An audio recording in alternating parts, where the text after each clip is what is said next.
Let us read Genesis chapter 6 verses 1 to 4, and we are going to read from the New American Standard Bible. Now it came about when mankind began to multiply on the face of the land, and daughters were born to them, that the sons of God, those are the angels, saw that the daughters of men, those are women, were beautiful, and they took wives for themselves, whomever they chose. Verse 3. Then the Lord said, My spirit will not remain with man forever, because he is also flesh. Nevertheless, his days shall be 120 years. The Nephilim were on the earth in those days, and also afterward, when the sons of God, that is angels, came in to the daughters of mankind, that is women, and they bore children to them. Those were the mighty men who were of old, men of renown. This understanding of Genesis 6 verses 1 to 4, that these sons of God, that they are angels, they do raise quite a number of questions, and we have started looking at this question. Now, these are some of the questions. How can there be sexual relationship between angels who are spirits and women who are human? How can spirits have sexual relationship with flesh? Especially in the light of what our Lord Jesus said, and we read it last episode in Matthew chapter 22 verse 30 and Luke chapter 20 verses 34 to 36. And by the way, we are still going to return back to those passages to see whether those passages actually nullify the possibility of angels having sexual relationship with humans. So the question is the concept of sexual relationship not a contradiction of the general concept of what it means to be angels? So last episode, we started with the conclusion. We said that the question is not that angels cannot, but that they should not, but that they must not have sexual relationship across the realm. Because they are spirit, they must not, and they should not have sexual relationship with human who are flesh. Why? Because that will be a crime. It will be a crime punishable by law, punishable under God's law. This act is against divine ordained rule and protocol for God's creation, both the visible and the invisible. There are laws in place, there are protocol in place, there are guidelines in place with respect to relationship within individual realm and particularly across the realm. You know, it is just like we said in most nations of the world, it is a crime for an adult to have sexual relationship with children. It's not a matter of whether it is consensuous or not. As long as a minor, it is against the law, and it is a crime for an adult to have sexual relationship with children. And that crime is punishable under the law in most nations. Now, I said in most nations because some religion try to justify this type of relationship. Also, it's a crime for an adult to have a non-consensual sex with another adult. Okay? In most nations, that will be a crime. Even two adults without consent in both cases. I'm not talking about married couple now, in which case there must always be consent anyway. I'm talking about two adult. In most nations, it is a crime for there to be a sexual relationship that is not consensual. So, and it's the same thing like what we are saying here. And what we are saying is that when we read the scripture, the conclusion is that it is not that angels cannot, but that they should not or must not have relationship with human, because it is against divine rules. It is against divine regulation. Okay? Again, that is the conclusion, and we are working our way to this conclusion. Of course, all this raises other questions, and we are going to be looking at those questions as we go along. At this junction in our study, it is necessary for me to remind us of a biblical principle that we must always remember when we approach the Bible for exposition. We go to wherever the Bible takes us, no matter whether it is comfortable or not. We don't try to rush, we don't try to shy away from the conclusion of the Bible just because it is politically uncomfortable or because it is politically incorrect. We don't shy away from it. What the Bible says about male, about female, about gender, about sex, about relationship, about government, about husband, wife, homes. We don't shy away from it, because that is what the scripture says about salvation, about creation, about the afterlife.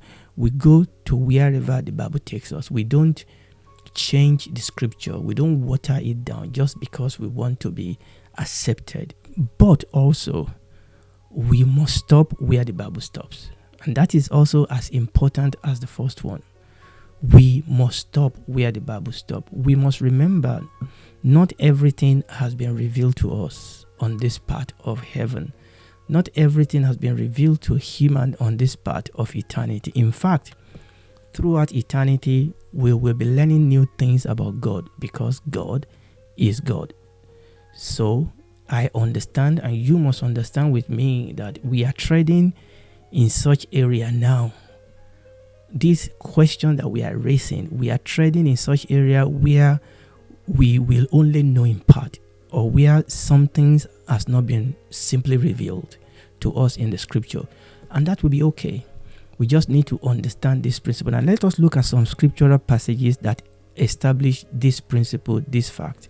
We are going to read Deuteronomy chapter 29 verse 29 in the Living Bible. There are secrets that the Lord your God has not revealed to us, but these words that he has revealed are for us and our children to obey forever. Now, the first part of it is that what God has revealed, he has revealed because we need to know those things, so that we can obey him, so that we can know him, so that we can follow the principle and the precepts, so that we can live a successful and a victorious Christian life on this side of eternity. God has revealed to us as much as we need to know on this part of eternity. However, there are secrets the Lord our God has not revealed to us. We need to understand that. Okay? 1 Corinthians chapter 13 verse 9. It says, for we know in part and we prophesy in part. We know in part, we prophesy in part. Verse 12. For now we see through a glass darkly, but then face to face. Now I know in part, but then shall I know, even as also I am known. So we need to understand this, that there are some things that are not revealed to us. We need to stop where the scriptures stop. And Paul also showed us this principle when he wrote in 2 Corinthians chapter 12, verses 3 to 4. He said, I know that this man, he said he knows a man. And most scholars actually agree that Paul was talking about himself here. Either way, he said he knew about a man. He said, whether in his body or outside his body, I do not know, but God knows. He said, this man was snatched away to paradise. Listen to this. And had things that cannot be expressed in words. Things that no human has a right even to mention. Okay, so there are those things. There are those things. And John also himself had that experience in Revelation chapter 10 verse 4. And this was when God was revealing things to John. Verse 4. And when the seven thunders had uttered their voices, I was about to write. And I heard a voice from heaven saying to me, seal up these things which the seven thunders uttered, and write them not. You see, this is important for us to know. In both cases of Paul and John, there were things that they saw, there were things that they heard, that the Bible says God did not allow them to write. Paul said he cannot express them in word. And he said no human has a right even to mention it. And in the case of John, God told him to seal it up and not to write them. Obviously, we could ask the question, why did God show it to them if they were not going to reveal it to us? That is because they were in that realm. They were in the realm in which they were exposed to those facts. There are some things in the other realm that they were able to access because God gave them access into that realm. And God said that which they've seen or heard is not for this part of eternity, is not for the earth. So last episode, we started looking at the fact that angels and human have much in common that we often appreciate.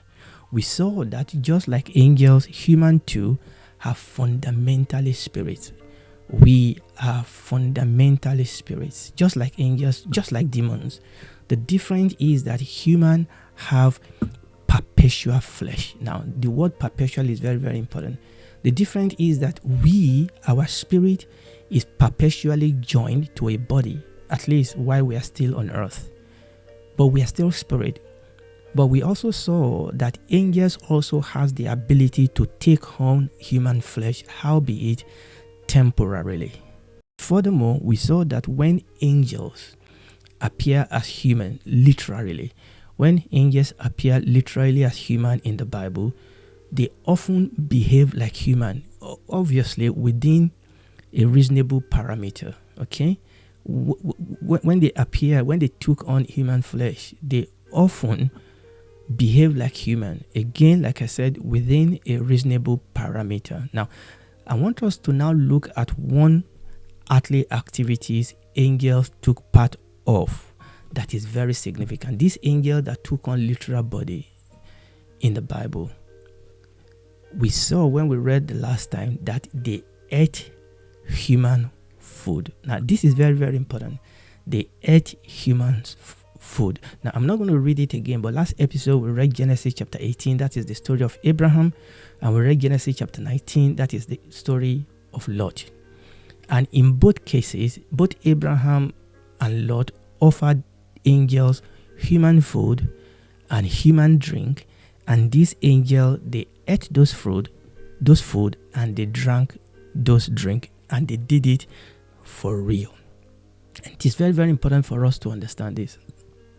They ate those food for real, and they drank those drink for real. First with Abraham in the plain of Mamre, and then with Lot at Sodom. This has a deep, deep implication for us understanding the nature of angels, their relationship to human, and for us to understand what took place in Genesis chapter 6. Now, to understand the deep implication of this fact, we are going to look at an incident that occurred between the Lord Jesus Christ and his disciple after the resurrection. And also, we are then going to read a comment that Peter made later in the book of Acts. Okay, but first of all, let us read Luke chapter 24. Where we are going to read here was after the Lord Jesus Christ showed himself to those two disciples on the road to Emmaus. You remember that story in which it was revealed to them in the breaking of bread. Now, in that particular event, we were not told whether at that point with those two disciples, we were not told whether he ate with them. I mean, the Bible says it was going to pass. They asked him to come and rest, have something to eat. But the Bible says it was revealed to them in the breaking of bread. Now, if we understand what happened in event like this, you will think that the Lord Jesus Christ probably ate at that moment, but it was not clearly written to us in the scripture. So we will leave it at that. Let us read Luke chapter 24. These two disciples, they took off and they went back to Jerusalem. They reported to the 12 apostles what was happening, and while they were doing that, the Lord Jesus Christ himself appeared to them. I mean, the door was locked. They were cowering away from the leaders. But the Lord Jesus Christ appeared suddenly in the middle of them. Verse 37 says, but they were terrified. And they should be. They were terrified, they were affrighted, and they supposed that they had seen a spirit. Now, I have underlined that word, the spirit, because this is important. The apostles were afraid. I mean, the door was locked. The Lord Jesus Christ has been crucified. But here was he standing in front of them. And the Bible says they were frightened. They were terrified, the Bible says, because they supposed that it was a ghost that was standing in front of them. So the Lord Jesus Christ had to reassure them that he is not a ghost. Now, what is important is the way he went about doing it. Verse 39, he then told them, he said, behold my hands and my feet, that it is I myself. Handle me and see, for a spirit had not flesh and bone as you see me have. So the first way the Lord Jesus tried to calm them down and reassure them, he said, touch me. I have flesh and I have bones. And this is very, very important. It didn't say blood. He said, I have bone, I have flesh. I'm not a ghost. I'm not a spirit. So that was the first step it took to reassure them and to calm them down. The second step is also very, very important. Verse 40. And when he, the Lord Jesus, has thus spoken, he showed them his hand and his feet, and why they yet believe not for joy. So they were reassured a little bit, but not completely. They are still wondering. Then the Lord Jesus said unto them, bingo, have you here any meat? Do you have food? Now this is important. They thought he was a ghost. They thought he was a spirit. He's shown them his hand. He said, handle me. Then he said, you know what? Do you have something here to eat? Verse 42. And they gave him a piece of broiled fish and of an honeycomb, and he took it and did eat before them. This was the Lord Jesus Christ eating after his resurrection for real. The Bible says, and he took it and he did eat before them. Now there's a commentary to this that we are going to see. Peter, when he went to the house of Cornelius, you remember that story. I'm not going to go into the story. Peter went to the house of Cornelius, who was a Gentile army general, and in the process of talking to Cornelius and his household, Peter says something in verse 40 of Acts chapter 10. Let us read it. Acts chapter 10, verses 40 to 41. This was in the middle of Peter's speech, and he was talking about Jesus. Acts 10:40. He said, him, Jesus, God raised up the third day and showed him openly, not to all the people, but unto witnesses chosen before of God, even to us, who did eat and drink with him after he rose from the dead. Peter said, we didn't only see him, we ate with him and we drank with him after he rose from the dead. Now this is very, very important. Okay, the Lord Jesus Christ ate and drank to reassure his disciple that he is not a spirit, that he is not a ghost. And after the resurrection, with his resurrection body, he could still eat human food and digest it. Now it is important. Remember, the reason he did that is to reassure them and to let them know that he is not a ghost. Now, obviously, he's not human in the sense of being physically human. The body that he has is not a mortal body. It is a resurrected body, but he still had a body. Okay?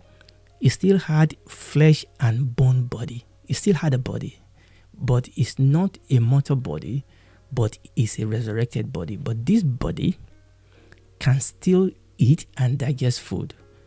And because he had a body, he said, look, I am not a ghost. The resurrected body is still a physical body. Now, physical in inverted comma, obviously, because that body does not have the usual limitation of mortal body. But here is the physical body par excellence. Remember, we are going to dwell in eternity in the new earth, and we need a body for life on earth. So the Lord Jesus Christ still had a body, a physical body, in inverted comma. I'm using the word physical because I'm using it in the sense that it's still a body. He said, I'm not spirit, I'm not ghost. I have a physical body. I can still eat. I can still drink. He still had a body. But that body is not subject to the mortality of the previous body that he had or that we had. This body will not die. But it is still, I don't have any other word to use, it's still a body. And that makes me wonder what else Adam and Eve's physical body were capable of doing before they sinned. Before they sinned, I wonder what that body could have been capable of doing. I mean, remember even when they sinned, it took them thousands and thousands of years for them to die. Now, back to angels. Back to angels. Now, I've gone into this to talk about angels. The fact that these angels can eat our food and drink our water means that the body they took on when they appear as human were proper human body. obviously without its mortal limitation. Okay, now we have a body, but our body is mortal. It has mortal limitation. The Lord Jesus Christ has a body. His body is immortal. It's the resurrected body. It doesn't have the limitation of mortal body. These angels that took on human body, when they appear in human form, they also were able to eat and drink just like our Lord Jesus Christ, because what they had was also proper body, but again without its mortal limitation. Okay, so the question then is, if these angels that took on human body, if they could eat and drink, the question is, what else could they do with this body? What else could they do with this body? Now we will explore those questions next episode by the grace of God. But remember please what we've learned earlier today, that we are treading in areas where we will only know in part, where some things are simply not revealed to us in scripture. So we will only go as far as the Bible reveals, and it is okay if we do not have all the answers. So join me next episode as we continue to explore this. And if you are listening to me and you are not a Christian, you've not received Jesus Christ as your Lord and Savior, please do it now before it is too late. God loves you. Jesus died for you. You can be saved. Come to Jesus. Accept you are a sinner. Accept him as your Lord and Savior. Ask him to save you. He will save you. You will become his daughter, his son, member of his family, member of his kingdom, citizen of his kingdom. He will be your God. He will be your king. He will walk the rest of this world with you as you grow in your knowledge of him. And when this is all over, you will then be able to spend eternity in the new earth that we talk about today. You will have a new body, and then you'll be able to dwell in eternity with him in the new heaven and the new earth. Do it right now.